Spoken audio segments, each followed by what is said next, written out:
अंतिम तीर्थेस ये सर्वज्ञ शासन नमोस्तु शासन जयवंतो वीतराग श्रवण संस्कृति। भगवत अरहत परमेश्वर तीर्थंकर दिनेश्वर देव ने विश्व सुंदरा को वस्तु के वस्तुत्व का सत्यानुभूत प्रदान किया है। संपूर्ण जगत जब क्लेश को प्राप्त होता है तब द्वैत को प्राप्त होता है। जो दुखी जीव हैं उनके अंदर दया होना चाहिए।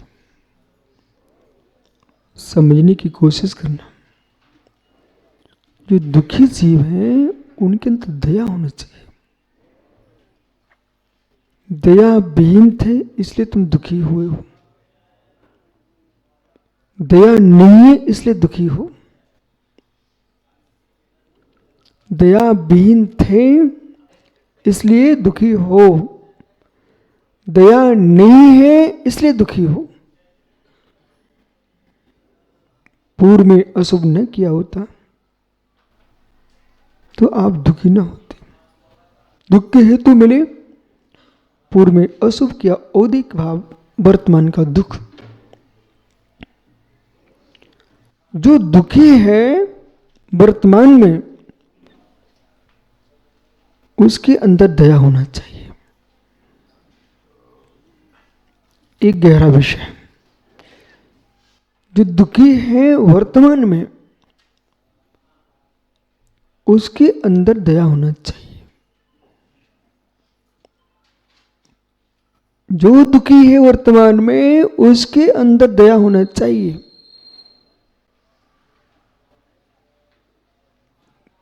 पानी स्वयं आर्द्र होता है, जमीन को भी कीचड़ कर देता है। जमीन को कीचड़ करने का हेतु कौन है? पानी। सूखी मिट्टी को करदम कर देता है पानी। सुखी प्राणी को भी दुखी कर देता है दुखी प्राणी। सुखी प्राणी को भी दुखी कर देता है दुखी प्राणी। मस्तिष्क लगा कर सुनिए आप। सुखी प्राणी को दुखी कर देता है दुखी प्राणी। सूखी मिट्टी को गीली कर देता है गीला पानी। सुखी व्यक्ति को दुखी कर देता है दुखी प्राणी। कैसे?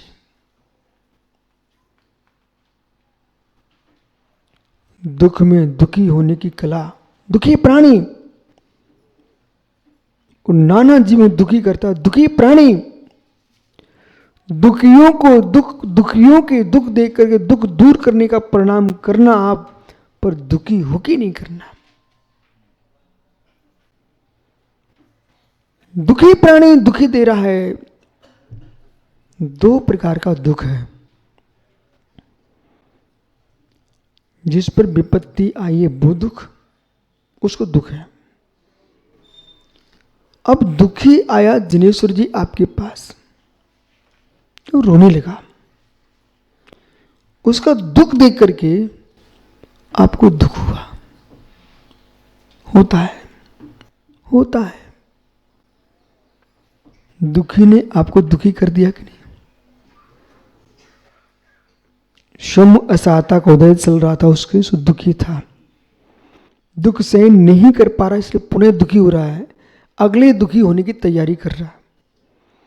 और जिनके सामने रोया वो दुखी हो गया, उसको भी तूने असाता देके चला गया। कोयला काला, कोयला काला, कोयला काला, कोयला काला। जिसने स्पर्श किया उसका हाथ हुआ काला। कन्नड़ी, कोयला काला बेटा, और कोयले काले को जो पकड़ेगा उसका हाथ भी। दुखियों के पास बैठोगे तुम भी दुखी हो जाओगे।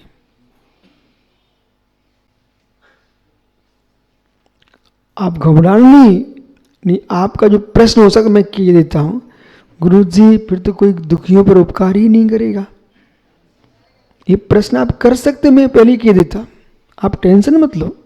हमारा आगम कहता प्रश्नोत्तरा, आचार्य को प्रश्न का उत्तर पहले ही खोज के रखना चाहिए। कैसे? प्रागेव दृष्टोत्तरा। आपको मालूम जितना देश में धान होता है ना बेटा, वो सारा धान खाया नहीं जाता वर्तमान में। एक वर्ष की फसल उसी वर्ष पूरी खाई नहीं जाती है। भारत सरकार विश्व की सरकार है, उस धान्य को सुरक्षित रख देती है। उन्हें मालूम है कब बाढ़ आ सकती है, उन्हें मालूम है कौन क्षेत्र बाढ़ पीड़ित होता है, कौन क्षेत्र अकाल पीड़ित होता है, उन्हें मालूम है कहाँ बिजली गिरती है। बिहार प्रांत ना अपने देश में, बिहार भगवान महावीर का जन्मभूमि। बालक वहाँ के बच्चों को स्कूल में, अब जिस क्षेत्र में विषम को पढ़ाया जाएगा, वहाँ के बच्चों को स्कूल में पहली क्लास से पढ़ाना शुरू कर दिया था। बेटा एक पीरियड लगता है इस बात का कि बिजली चमके, बादल गरजे, बारिश हो, किसी वृक्ष के नीचे नहीं बैठना। वहाँ के बच्चों को सिखाया जाता है, अचानक कहीं बिजली चड़क रही है, बारिश, तुम कहीं जा नहीं पा रहे हो तो तुम लेट जाना, बैठे मत रहना। काले वस्तु पर गाज जल्दी गिरती है, एक काली खोपड़ी पर गाज गिर जाती है। वो काली खोपड़ी पे तो गाज कभी कभी गिर सकती है, पर काली खोपड़ी सब पे गाज गिरा देता है। इतना बड़ा हाथी होता है बेटा, वो भी काली खोपड़ी वाले से डरता है। देखा आपने? शेर तक को बस कर लेता काली खोपड़ी वाला।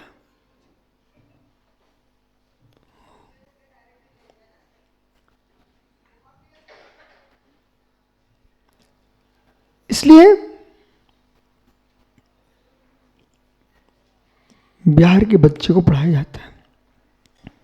जहां बहुत भूकंप आते हैं वहां को बच्चों को ही पढ़ाया जाता है। जहां पानी की कमी होती है वहां के बच्चों को क्या पढ़ाया जाता है? बेटा पानी का प्रयोग संभल के करना।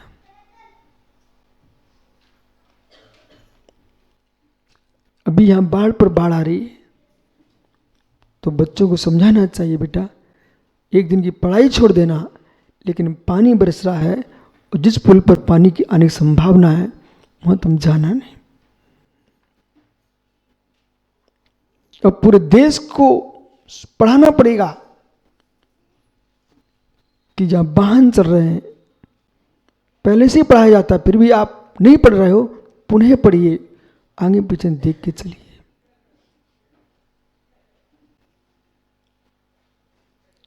आपको अपना जीवन प्रिय हो ना हो, पर मुझे आप सबका जीवन प्रिय दिखता है। बोले क्यों? यदि ये बालक खड़ा पीछे आपके, कितनी उम्र है बेटा? ये 20 वर्ष का है। और पंचम काल की आयु कितनी है सुब्रत सागर? 120। उत्कृष्ट आयु 120 वर्ष की है। ये बालक धर्मात्मा ने हो तो यहां आता नहीं। मैं जब से हेलरे में आया हूं, ये मुझे हेलरे में दिखा, पूरे कर्नाटक, महाराष्ट्र के बिहार में दिखा। ये बालक 120 साल जीता है, इसकी 20 वर्ष उम्र हो गई। 100 वर्ष तक जिन शासन को चलाएगा कि नहीं चलाएगा? जो 100 वर्ष तक जिन शासन चलाएगा वो इसे अपने जीवन की परवाह ना हो, कहीं भी कूद जाए, कभी गिर जाए। तो इसको एक दिन वाहन आ रहा था और मैं रोड से नीचे उतर गया। तो हमारे महात्मा यशोधर जी क्या बोलते हैं? आप बहुत डरते हो।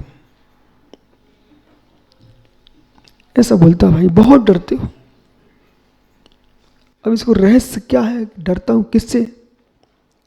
मित्र, मैं उस पक्ष का आदमी हूं, यदि जिनेश्वर का कोई शत्रु भी है, जिनेश्वर देश को नहीं विश्व को आप बता देना इस बात को। जिनेश्वर नाम का एक व्यक्ति है, उसका एक व्यक्ति शत्रु है। वो जिनेश्वर का हित कभी नहीं चाह रहा है, लेकिन जो हित नहीं चाह रहा है ना, वो बहुत बड़ा बहुत बड़ा धर्मात्मा जीव है, पर जिनेश्वर का हित नहीं चाहता, पर है धर्मात्मा। वो कैसा धर्मात्मा है? नगर में कोई मुर्राज आए तो सबसे पहले वो चौका लगाता है। नगर में कोई धार्मिक अनुष्ठान हो, सबसे पहले वो दान देता है। सुनते जाना, एक ऐसा जीव है जो कि बहुत प्रकांड बुद्धिमान, बुद्धिमान भी और विद्वान भी, बुद्धिमान भी है और विद्वान भी है, और जिसकी बुद्धि से देश में कई वस्तुएं नवीन नवीन अवस्था को प्राप्त हो रही हैं, देश का हित हो रहा है, लेकिन वो जिनेश्वर को नहीं चाहता।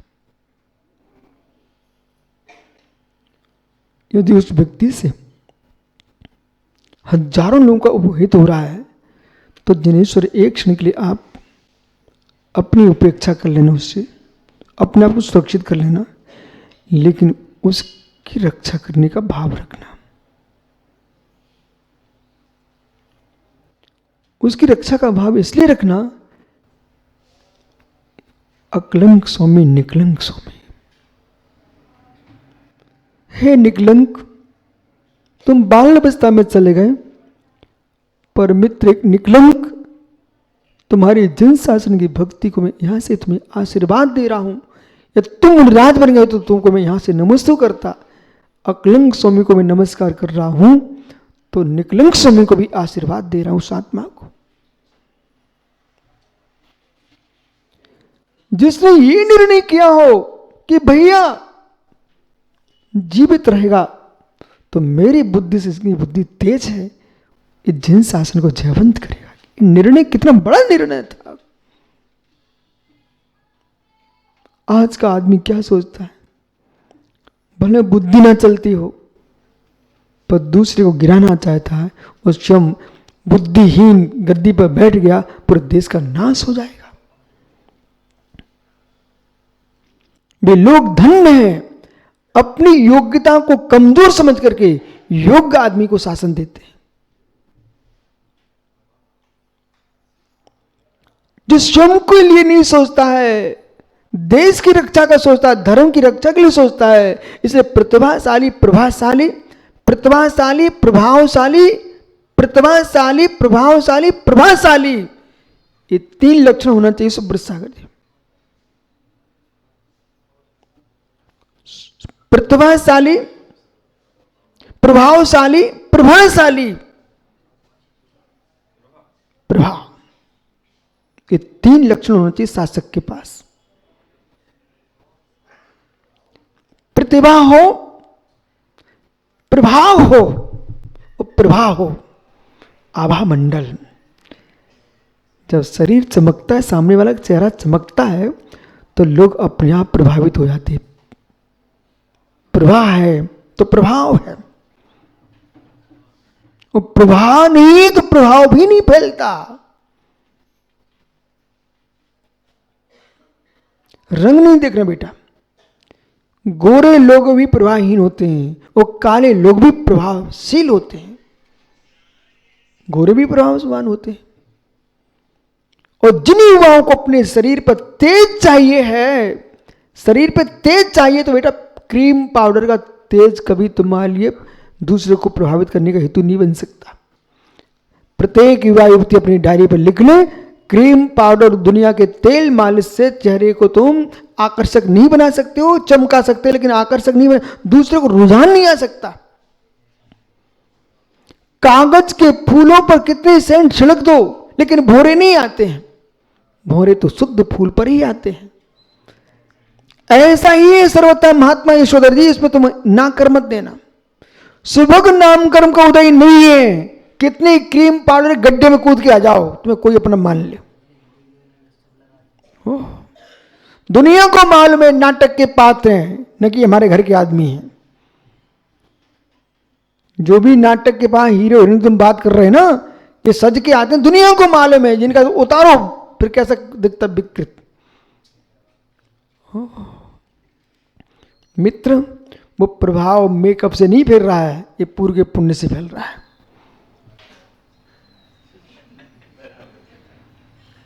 आइए बालक देखो, ये तो बोलते ही रहते, मतलब इनका प्रभाव सुनाता हूं।